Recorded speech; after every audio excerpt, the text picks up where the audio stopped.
so much for having me. I'm super excited to be here today. Let's take a dive back into your early life. I like to go back to early life because I think that's truly the foundation of, the pieces that we get to lean into as the older we get, is those foundation pieces. So take us back to your upbringing, and how did, your life, and growing up in Alabama shape your storytelling and becoming an actress and becoming an athlete, to being in the position you're in today. Yeah, my mom had a totally normal pregnancy. There wasn't anything to indicate that there was something different about me going on, and they had no idea because it was before the time that everybody had like ultrasounds of like where you could like do the 3D and like see if if your baby had your grandfather's nose or whatever. And so my mom was in delivery, like she was in the delivery room, and she heard one of the nurses go, "Oh my God." And then they were like, "We're going to give you a little bit of oxygen." And it wasn't oxygen, but she woke up in recovery, and my dad was there. And she was concerned. I mean, I wasn't there. And so she was terrified that something terrible had happened. And my dad said, "She's fine. She's healthy. She was just born without the lower halves of her legs." So I have full femur bones, but like basically where your knee would grow, just nothing grew. So, and my mom's reaction was just sort of like, "Bring me my kid. Like, why are you, like, where is she, Right. So, I had this tremendous fortune to be born to a set of parents that didn't see my physical circumstance as something to be fixed or something to be ashamed of. It was just sort of, what we had to deal with on a daily basis. And they really let me set the bar. I started standing and trying to stand up on the ends of my legs when I was like 6 months old, like babies do. And they were like, "Well, we got to get something underneath her." So I started wearing prosthetic legs right around when I was like 1 year old. Oh, wow. So it's kind of all I've ever known. And I give my parents a lot of credit and my older siblings a lot of credit for never treating me like I was made of glass. Like if I fell down, I had to figure out how to get myself back up. And, we had things to do. We had places to go. We were a family of 6. So like 4 kids, 2 parents. And you were, what order were you in that? I was the baby. You were the baby. I was the baby. Yeah. So right. I had 3 older siblings. They were all able-bodied, and, we had to go to soccer practice and swim team. And, we were a busy family. And, the fact that I had a disability was a part of our family's experience, but it wasn't all that we focused on all the time. And, I think that really helped me create a sense of confidence and a sense of, normalcy. Like it was never like, no, don't do that. Like, I mean, I'm sure a little bit because babies, tiny people are just ultimately trying to hurt themselves really badly for a long time. But, they really just, like I said, they let me set the bar, and then they said, "Okay, she wants to walk. Let's help her walk." So, that was sort of, it was the hand I was dealt, and we were all just kind of like, "Okay, here we go. What do we do?" 3, 2, 1. Parents, the recruiting process is one of the biggest decisions you'll ever face for your child. And talent isn't enough. Coaches are looking for the intangibles, like composure, coachability, communication, and leadership. And that's what Team Q measures. Get clear insights into your child's intangibles so they stand out when it matters most. Go to teamq.io and help your athlete unlock greatness. seeing your other siblings play sports, and was those some of the pieces that drove you to like say, hey, well, if they can do it, I can do it. Were you one of those kids that was just kind of not really worried about what your physical piece was, but more so of like, I just know I have to go out here and do this? I mean, early on, I definitely like everything my older sister did. I was like, I want to do that. I want to do that. And she was like a cheerleader, and she was a very talented swimmer. And she was like swimming with the University of Alabama swim team when she was in 8th grade. So like she was a very talented athlete. And so I wanted to do that. I was like, I want to swim. I did gymnastics as a little kid. And honestly, like sports became something that was really kind of disappointing for me, because it just felt like I didn't have access to any Paralympic sports or any adaptive sports at that point in my life. I didn't know of anything. We didn't know of anything. And so I wasn't going to, I'd go to a swim meet, but like without your feet, half of your propulsion is your feet. And I was just upper body, I really was bad at butterfly. but by the way, I'm really bad at butterfly myself. So. I don't know many people that are good at it, but I, it's funny if we would do all these drills and stuff, and we'd have kickboards, and I'd have to do it. They would be like, everybody's doing it, you do it. And there's I don't know what the physics is, but like I would hold the kickboard, and when I would kick, my body I'd go backwards. Oh man. And so like, I was just like, this is not, anyway. So, but my parents, they let me try, and I got, in gymnastics, I sort of got as high as I could. I was really good at the bars. You know what I mean? I was really good at anything that took upper body strength. But the moment you have to master your back tuck or whatever to progress up, like that was never going to be physically possible for me. So sports really took a big time backseat in my life, because it just didn't feel like something I could accomplish, because you get to a certain point and you're like, okay, well, I'm hitting the ceiling here of what, my body can do. And that's, it's funny. My mom told me when I was very little, a doctor had heard about me in the like medical complex where she was being, seen. And this doctor came into her room, and I think he was trying to be supportive and positive or whatever, but he said, the world doesn't need another runner, but she'll find other things that she's good at. And you just have to let her show you what she wants to do. And, he was right for a really long time. Like sports were just like, I was like, well, okay, I kind of hit, I peaked. I peaked. Yeah. So I did start looking for other things to do. And that's kind of where acting came in to my life. Yeah, that's what I was going to ask you. You have you have to go through these challenges that a lot of us, most of us can't even imagine that you have to, go through that. When you think about, this process, it's a character builder, it's resilience. And so when you start thinking about it, what was that piece in your mind that helped shape you using your resilience and your character to say, okay, if this is something that I'm reaching a ceiling at, how, what else can I do and do it at the high level, at a high level?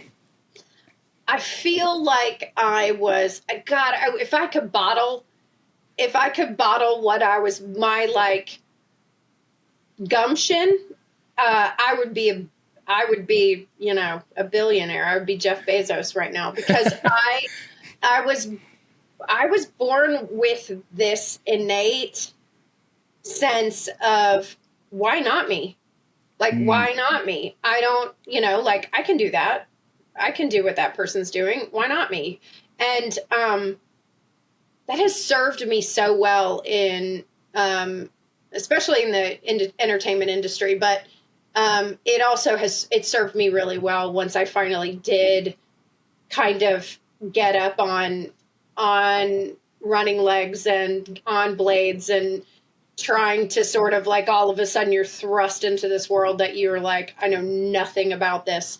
But man, I wish there was a way for me to sort of bottle and sell my ability to say, hold my beer. I can this. do this. Like, I can do this,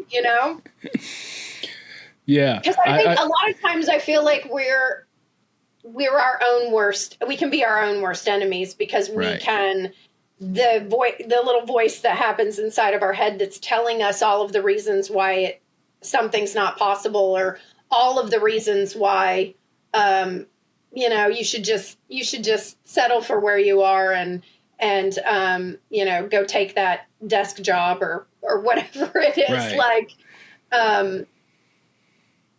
it's we can absolutely be our own worst enemies.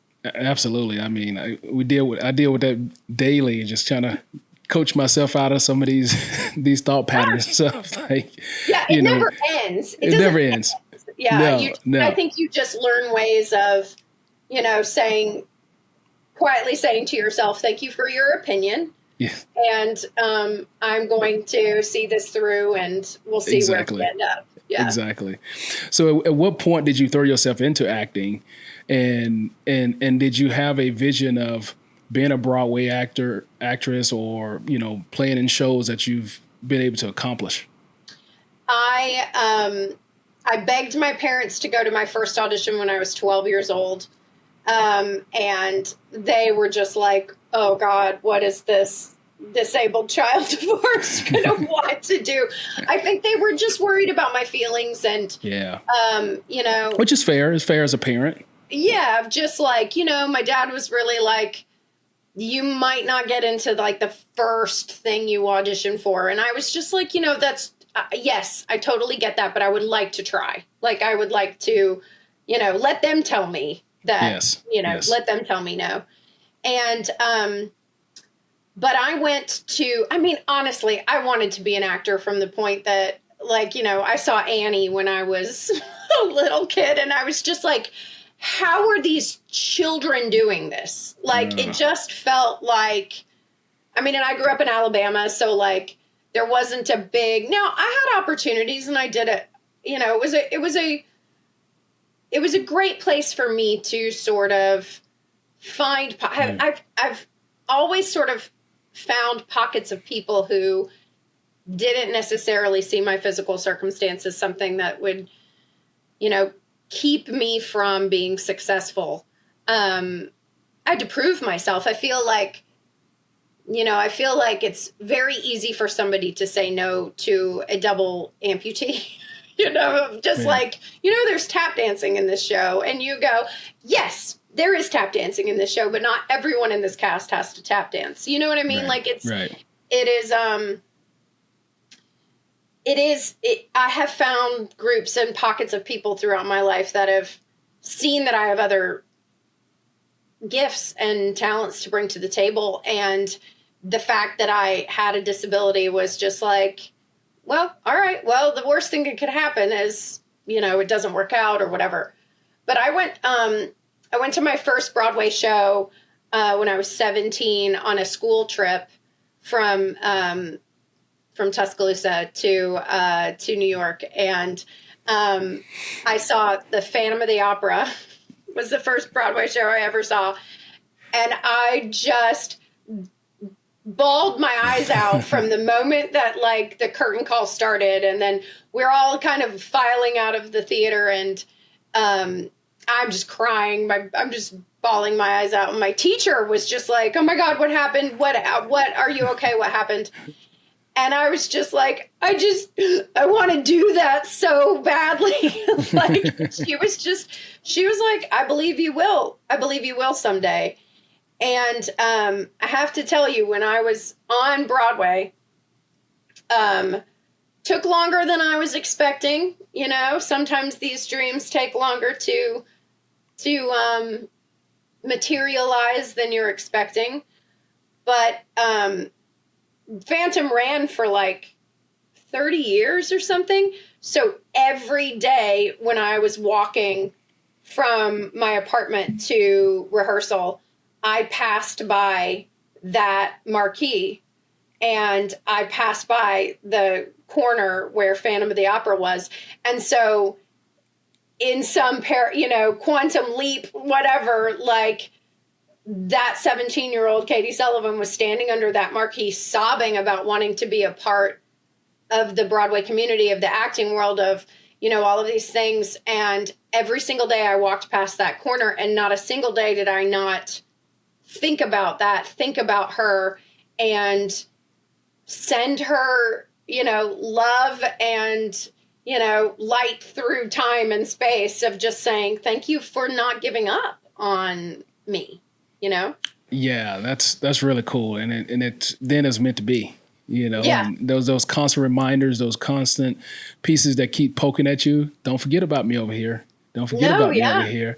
And so as you start to figure out this whole, you want to go this Broadway route, you know, what was that process like? And did you go to acting school? Did you what was your process there to say, hey, I want to live out this dream? I did. I auditioned for, I didn't have formal training, so I wanted some formal training. I knew that there were things that other people knew that I didn't know. So I went and I auditioned for conservatory programs, which was basically like, where can I go to school where all I have to do is like theater and not math? Like, I don't have to, go take a chemistry class, you know, like it was, that was very high on my list. But I ended up at a conservatory in St. Louis at Webster University.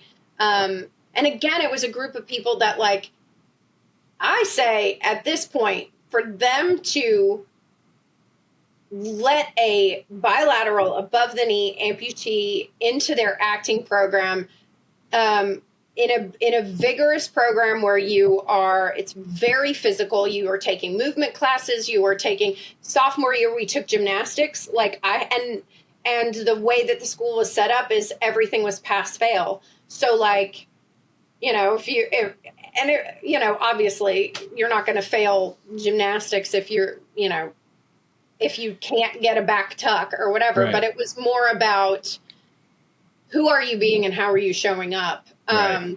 And I give them a lot of credit for being brave enough to say, this might go terribly wrong. Like, this might be disastrous, but, like, let's try it. And, the list of people from that university that are Tony nominees is a pretty short list. And I think I'm the only woman. Yeah, look at that. So, like, for them to have the vision and the bravery, and the bravery to go, like, we've never done this before, but let's give it a try. So yeah. I send them a lot of, what was those, what was those days like? You know, did you have moments where you doubted yourself? Did you have, setbacks that you made you kind of rethink where you were headed? Never in acting. Acting has always just sort of been like oxygen to me. I mean, it is my life's passion, but I have to say, sport showing up when it did, it expanded my life in this way that I truly was never expecting it to. And it changed my work a lot. It changed, I have so many experiences and stories where, that saying, like, life imitating art or art imitating life. Like, it was sort of this cyclical thing of, like, had I not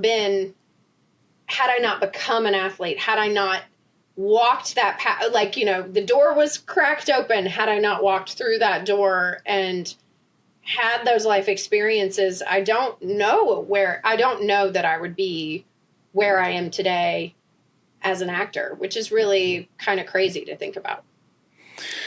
Yeah, and it's, from an athlete standpoint, going through those challenges, it's not easy. It's hard. It's a hard life to kind of go, but through those hard times, you also realize, like, this is what I was born to do, and I'm here for it. Yeah. And what's so interesting is that athletics, like track, I started to see the whole thing. All of it is theater. There are sets, there's lights, there are sound cues, there are lines. Runners take your marks. You know what I mean? Like, there are very specific things set up. There are costumes. You have a costume that you wear, and you are expected to show up and perform. Yeah, absolutely. And that is what you are being sometimes paid, sometimes not paid, but and graded on. Yes, that is the agreement that you've entered into, and your job is to walk out on that playing field, on that track, on that stage. I think there are so many parallels between being an actor and being an athlete. It's the mental game too. Are you prepared? Are you mentally prepared to handle what's going to come at you today? And can you leave and quiet all of the noise that's chattering in your head to do the job that you were there to do that day? I think they're absolutely the same thing. Yeah, no, I agree with that. I agree with that wholeheartedly. And as you started to really quiet the noise in your own head to try to figure out, what's next for me, and now you finally get your opportunity. You finally here at the big stage. You get a chance to perform. Let's go to the cost of living journey. Let's talk about that. You now have built all these different intangibles that help you rise to the stage that you have gotten to. What was that journey like? And what was that when the curtains closed for the first time, what was those feelings that you had?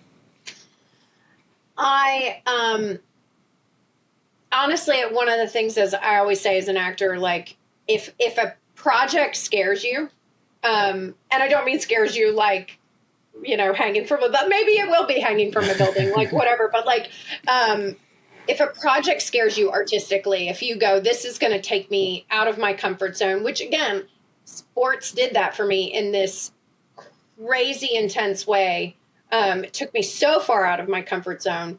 And, to me, it sends a signal of this is something that I should probably try to do. In that, like,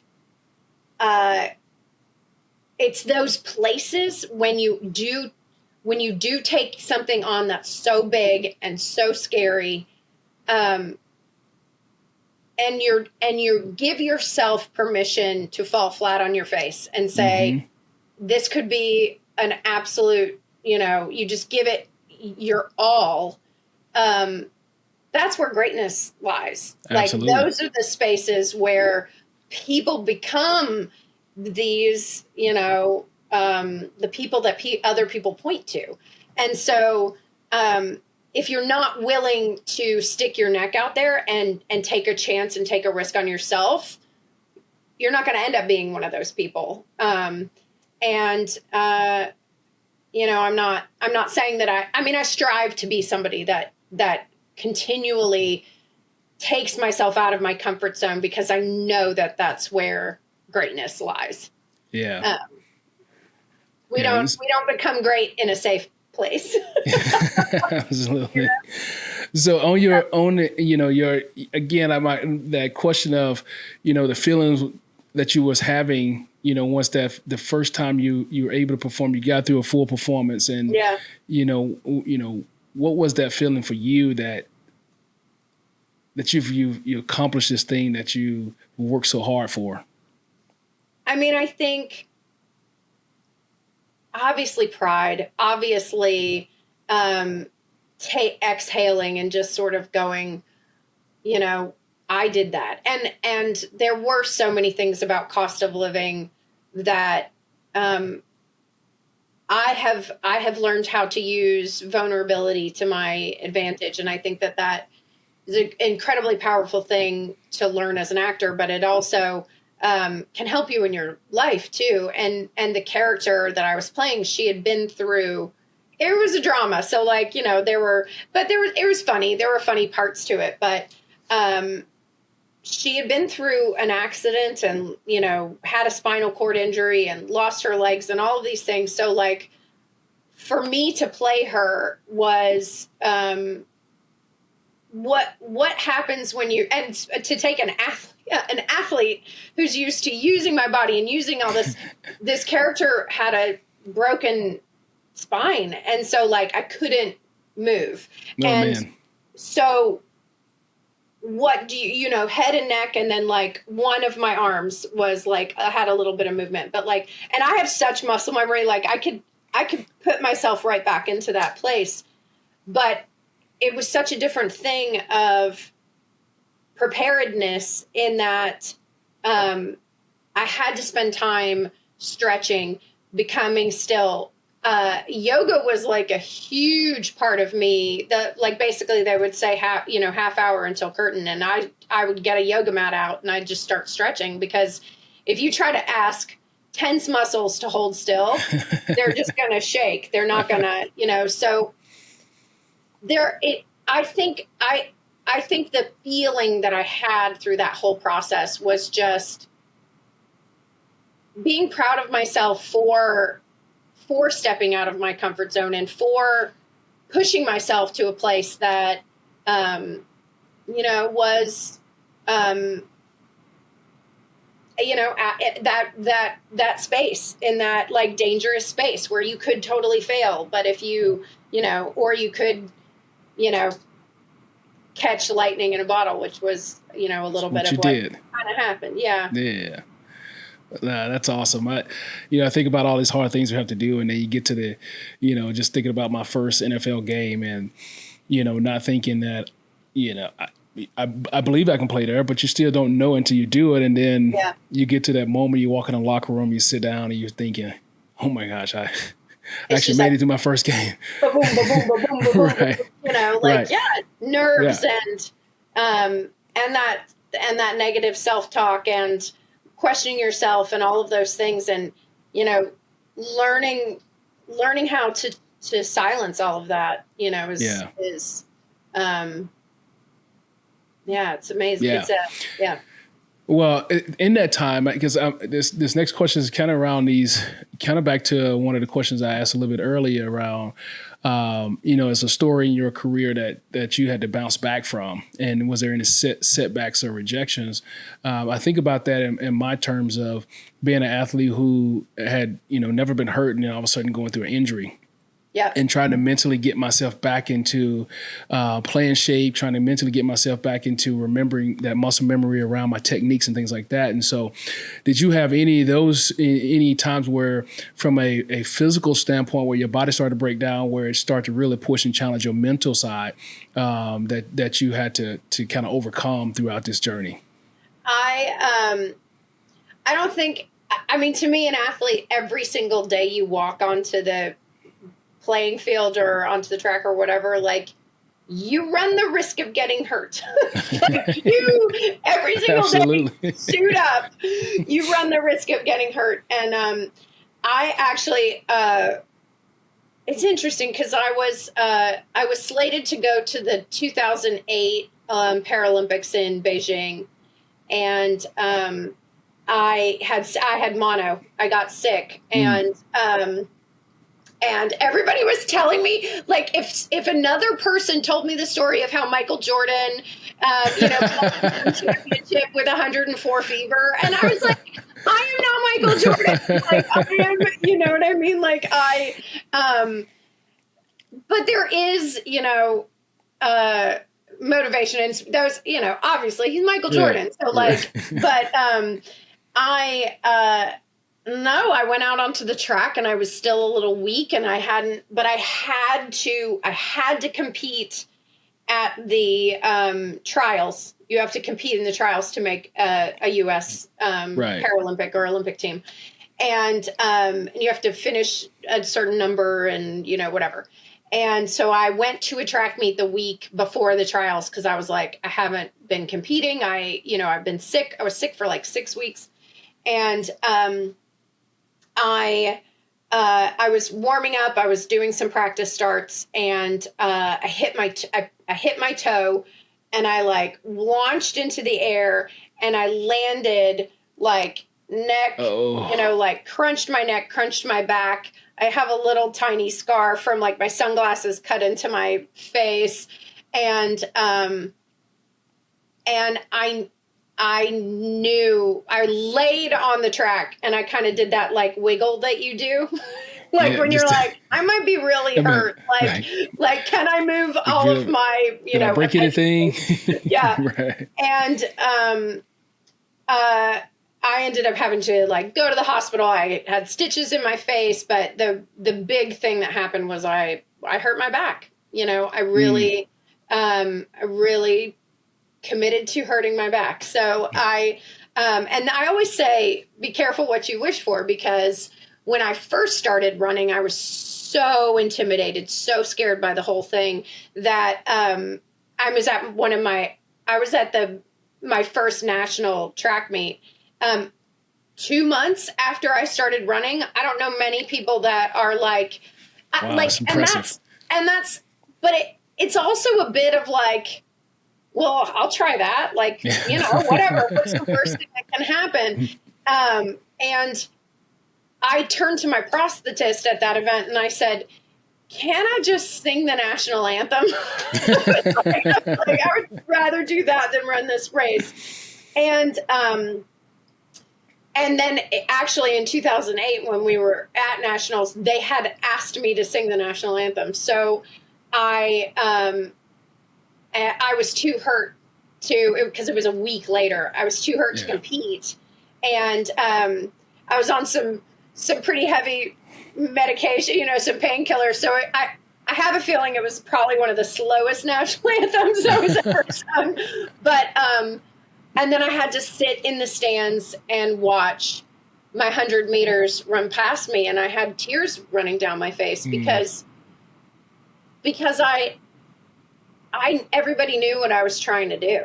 You know what I mean? Like, it wasn't a secret from anybody in my life and from anybody on social media. Like, everybody knew I was trying to go to the 2008 games in Beijing, China, and I was going to represent the United States. And all of that was taken away in that instance of being hurt.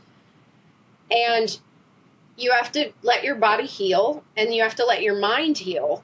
And it was a while later before I was willing to say, what if I went to a track meet? Or like, what if I went and worked out? What would that look like? What if I got up on my blades? Like, what would that look like? And you just sort of have to, go at your own pace and trust that it's all in there. You know what I mean? Yeah. And it's scary.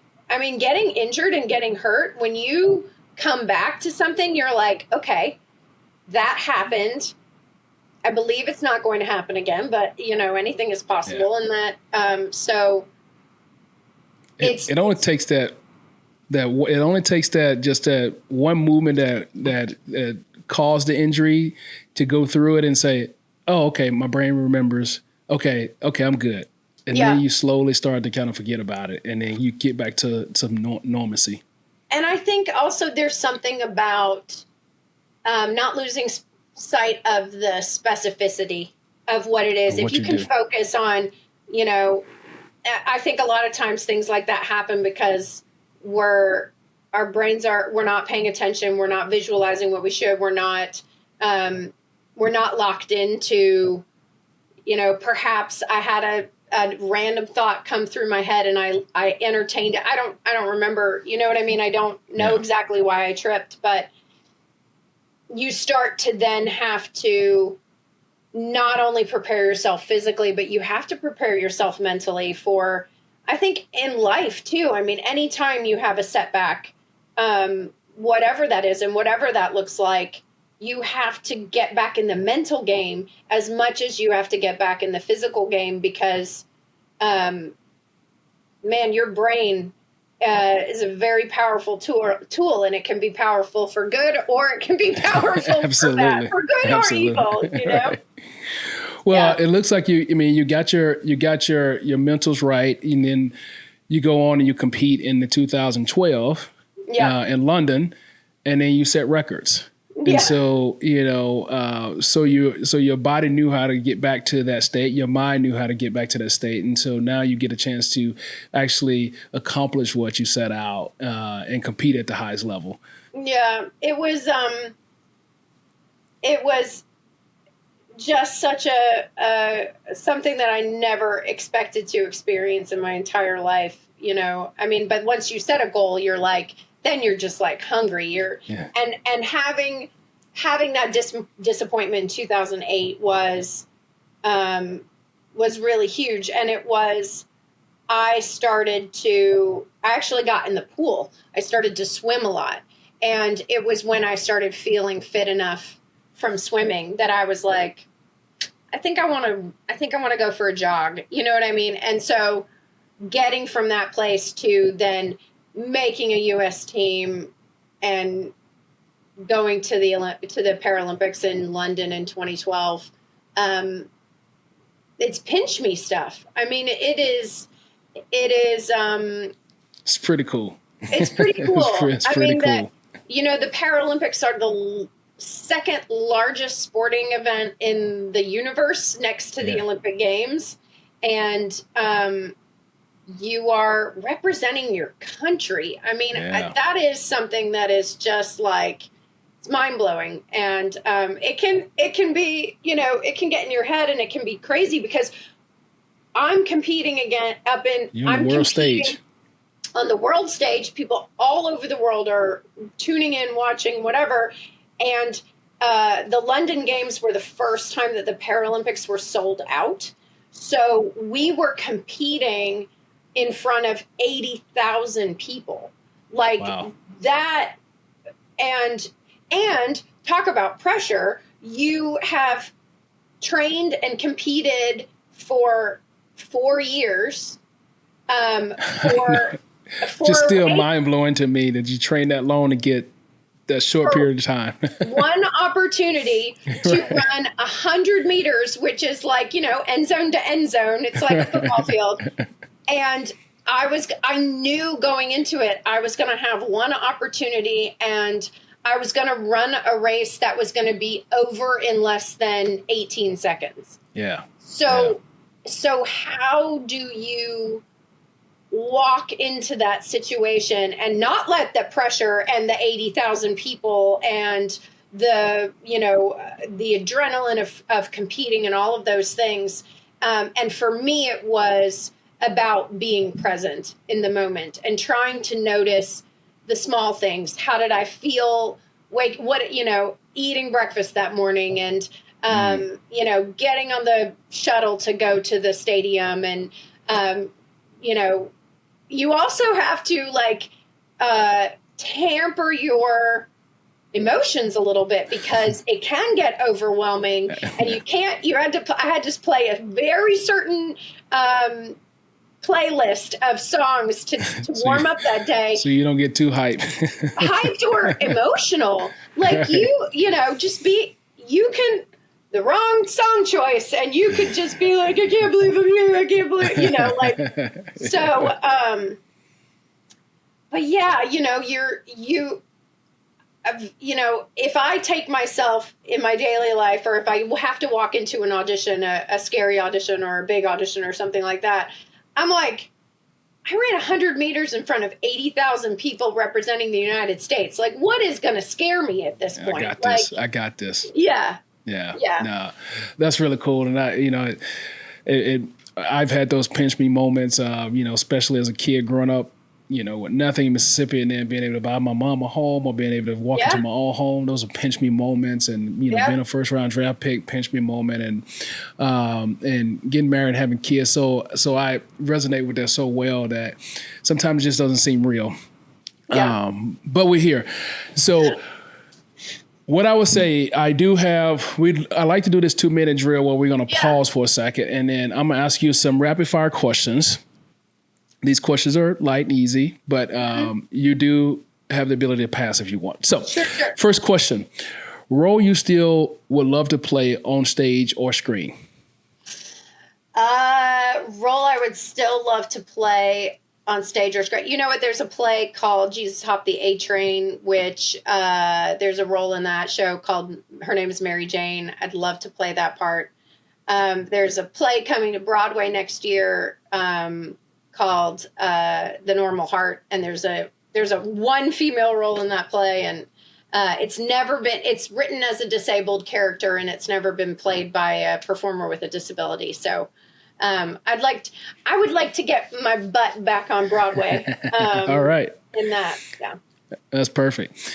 All right. So we was talking about emotional song, hype song. So what is your hype song before you step onto the big stage? You know what? It's actually funny. I mean, leading up to 2012, Lady Gaga's Born This Way was a lot, like it resonated with me a lot because I was born this way. It's a little on the nose. But whenever I need to really hype myself up, my husband thinks this is hilarious. My favorite hype song is Another One Bites the Dust by Queen. And that's for there is nothing quite like, having AirPods in and walking through the streets of New York City on your way to just kick in the teeth of whoever you're going to audition for, listening to Another One Bites the Dust. It's I can get good. with that. I can get with that. Yeah. That's awesome. All right. The most inspiring teammate you've ever raced with on your USA team? It's funny. My very good friend, her name is Dr. Anjali Forber-Pratt. She's retired from sport, but she was a wheelchair athlete, multiple-time Paralympian, multiple-time medal winner, and now a massive player in the disabled advocacy world. She worked in the Biden administration. She's coming to see me tomorrow. So we're getting together, and she is truly the coolest person I think I know. She's wonderful. That's awesome. All right. The funniest behind the scene moment from Hack or Dexter? Oh gosh. Funniest behind the scenes moment. There was episode 3 of season 4 of Hacks. We shot mostly in Vegas, and it was basically this night out. These writers, I played a writer on the show, and this group of writers, we go on this epic Vegas evening, and it was very meta because we were all starting to get to know each other, and the whole premise of the episode was us getting to know each other. But shooting in a strip club, I am not, and these dancers talk about athletes, my goodness. But I was just texting my husband and just being I'm I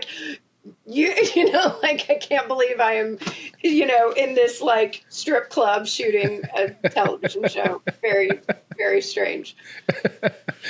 Oh man, that's awesome. All right.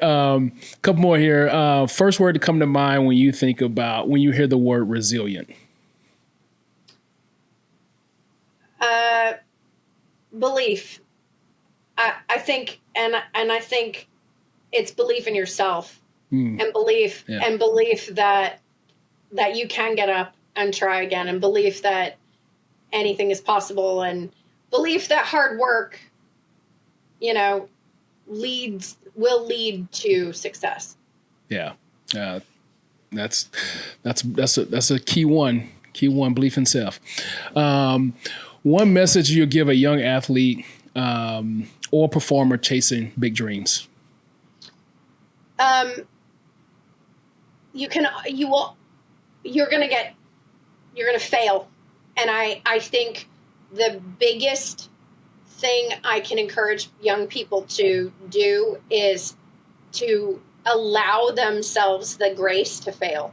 because it's in failure that you learn. And it's those moments that you fall on your face, and it's those moments that you don't book that job, or that you didn't catch that ball, or you didn't meet that time that you were trying to, you against the clock or whatever. Those are the moments where you can go back and you can say, okay, what can I learn from this?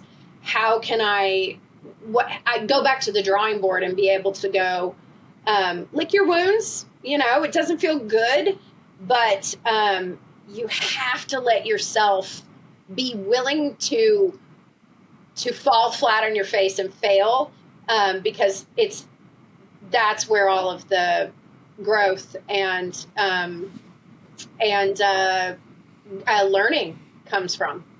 Yeah, that's awesome. Those are great. I mean, I think this is why I love the 2-minute story, because it's just like a quick thing. What comes the first thing come off your mind. Yeah. And it's usually some really good things that come out of that. So thank you for sharing that. We're going to jump back in. I got several more questions for you. Sure. One is just, the space we're going to kind of dive into a little bit around leadership and your advocacy work. You've become a strong advocate for inclusion and authentic representation. What does true leadership looks like for you in that space? I mean, I think you have to learn how to cheer other people on, and mean it. You can't just be an advocate for yourself. Like, you have to sort of go, no, this matters when we all move forward, we all move forward. You have to be willing to sort of show up and be a cheerleader for others, and know that when, there's something about specifically, obviously, Paralympic sport and how much more, people are tuning in, and NBC, in the last multiple games have put so much more of it on their networks and NBC Sports Network and all of that stuff. It normalizes, we live in a society that doesn't necessarily, we're kind of taught to see a disabled person and kind of avert our eyes or not engage or look away or whatever. And I think seeing me on television or seeing, more people competing in the Paralympics, you can just be flipping channels and stop and go, what are these people doing? It normalizes the next time you see somebody out at the grocery store, you can just say, good morning, hello, or, and engage with people instead of, I did not see anybody who looks like me on television until I was on television. Mm. So, there's a responsibility in kind of, kicking that door down. And then when other people book the job that I wanted to get, you have to still show up and say, no, this is good for everybody. Right. Right. Yeah. Build support. As I in that same vein, when you start talking about the platform you've built, how are you using this platform today to really help people see, a disability and performance in a completely different mindset, different way? I think because you've built some amazing platforms. Yeah, I think you have to sort of be okay with saying, I'm not going to do that. I'm not going to do this. I know there's some actors that I know that are performers with disabilities that have said they will no longer play a patient on television. So they're like, I will be on your medical show, but I would like to play a doctor, Right. And so we changed the conversation around what people are capable of doing and what our expectations of what people are capable of doing. But the most exciting thing for me, especially in my career, is this is actually specifically from Dexter. I'm in 7 or 8 of the 10 episodes, and she was written as a disabled woman. She was the police dispatcher. She's nosy. She is a little bit of comic relief, and I kept waiting. Script after script would come in, and I kept waiting for the reveal of a backstory of why she is a wheelchair user, or how did she lose her legs, or was that going to be part of the like plot? And it never came. And I asked the showrunner, Clyde Phillips, at one point, I was like, why did you write her disabled? Like, why did you, what was the, like, I kept waiting for some like big reveal. Cause like in my early career, it was like, and then we're going to have you stand up and everyone's going to go, oh my gosh, you know? So, and he goes, you know, I just wanted this town to look like the real world. And it was as simple as that. And I feel like what's exciting for me is entering into a space where it's not, disability is a part of these characters' experience, but it's not a big plot point, or it's not a big reveal or something like that. It just is. She just was a woman who had a job, and you know, she was kooky and crazy hair, and I had animal print on in like every scene. You know, she was nuts. But like, and there's like, yeah, and she just happens to be seated. Like it didn't, which I really appreciate. I think if we continue to go in that direction, I think we're in a good place. Yeah, that's awesome. Well, we're starting to wind down here. You know, a couple more questions for you. When I think about your journey and what you've accomplished, you know, I would love to hear from you. What sums up your purpose? You know, what is that thing that drives you, that keeps you going, to do what you do with such passion? I think, you know, my purpose on this planet, I feel like it is to play a part, to be a part of changing people's minds about what individuals that live their lives with disabilities, what they're capable of. Which, you know, I've sort of always felt like I was born this way for a specific reason. And I feel like, you know, I do have that sort of why not me. And so I feel like I do have a responsibility to the next generation and the people coming up behind me to keep pushing forward and to keep, you know, doing my best and showing up and doing the best work that I know how to do. But I feel like it's, you know, there have been times when people have said things on a set or something where they are a little surprised by, you know, I got asked on a set once, I won't say where, but I was asked, I was playing a military, a veteran on a show, and the star of the show was like, can you really shoot all those guns?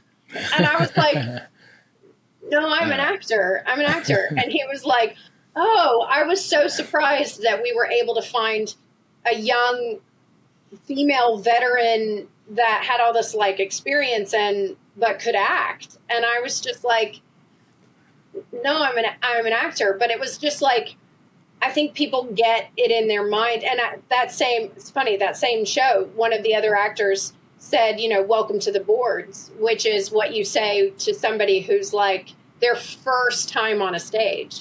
Right. And I was like, you know, I've been doing this since I was 12 years old. So like, if I can be a part of a community of people that are just, that are representing possibility for people with disabilities, I think that I can put my head on my pillow at night and feel good about who I am being in the world. Yeah, that's awesome. Well, a couple more here. My big reveal here is really around these different intangibles that makes us who we are. So when you, again, thinking about your life and where you are today, you know, what are several intangibles that's made you who you are? I think it is being raised the way I was, sort of, and not really given the option to feel sorry for myself. Like, you know, being being fortunate enough to be born into a family of people that didn't, take struggle out of the equation. Cause I think struggle is so important, and overcoming obstacles becomes this incredibly empowering thing. And the other thing I've sort of learned on my journey is, to be grateful for obstacles that show up, because that is where you learn who you are and what you want to be, and how hard are you willing to work for what it is that you want to do. I mean, I'm sure at some point it was like, showing up at a football camp or something like that, and you were like, I don't know but like you have to sort of check in and say, how badly do I want this thing? And sometimes the answer is not badly enough, and that's okay too. That's also learning about who you are. But I'm so grateful for the times that obstacles have shown up for me, because it has given me an opportunity to prove my gumption and prove what I bring to the table, and not sell myself short and say, I may have to work 10 times harder than the person next to me, but I'm willing to do that because I want this thing so badly. Absolutely. Absolutely.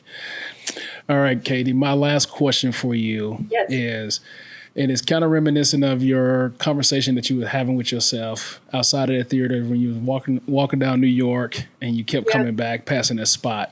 If you had to go back to and talk to your younger self, what would you tell her? It may take longer than you think or hope, and there are going to be side streets that you go down that you never saw coming, but keep trusting the path that you are on, and try to celebrate the journey and not get so locked into the destination, because the journey is most of it. It's not, you don't sit at the destination for very long. And just sort of trusting and believing that you are where you are supposed to be. Yeah, no, that's awesome.